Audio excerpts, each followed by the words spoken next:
আসসালামু আলাইকুম ভিউয়ার্স, আজকে আপনাদের সাথে শেয়ার করব কিভাবে বিডিকম ওএলটি থেকে একটি অণু অথবা অণুর ম্যাক ডিলিট করবেন।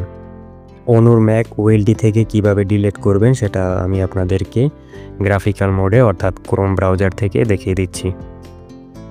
তো ব্রাউজার ওপেন করার পরে আপনি আপনার ওএলটিতে ঢুকবেন।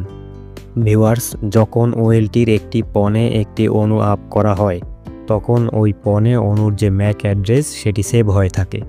পরবর্তীতে যদি কখনো অণুটি নষ্ট হয়ে যায় তখন সেটা খুলে ফেললেও কিন্তু ম্যাক অ্যাড্রেসটি ওএলটির সেই পণে সেভ হয়ে থাকে।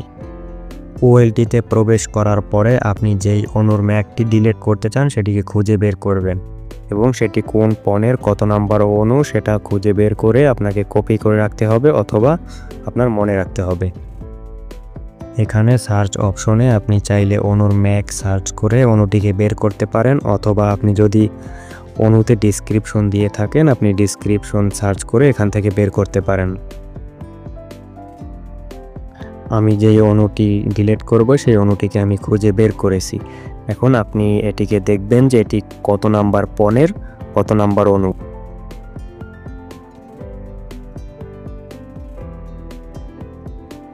আমি যে অণুটিকে ডিলিট করব সেই অণুটি হচ্ছে 9 নাম্বার পণের 3 নাম্বার অণু। আপনি চাইলে এটিকে কপি করে রাখতে পারেন।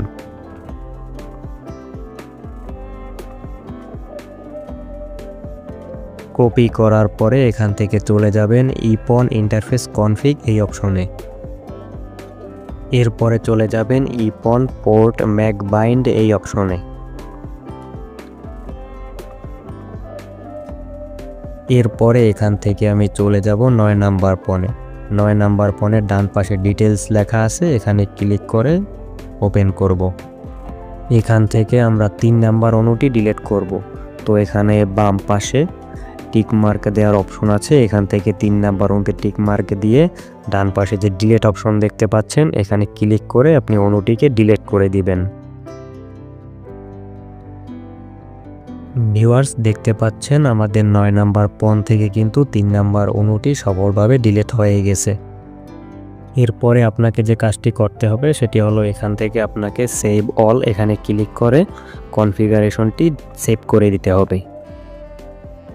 ভিউয়ার্স, এই ছিল আজকের ভিডিও। যদি ভিডিওটি ভালো লাগে একটি লাইক দিবেন আর এরকম আরও প্রয়োজনীয় ভিডিও পেতে অনলাইন মোবাইল টিপসের ফেসবুক পেজ ফলো এবং ইউটিউব চ্যানেল সাবস্ক্রাইব করতে পারেন।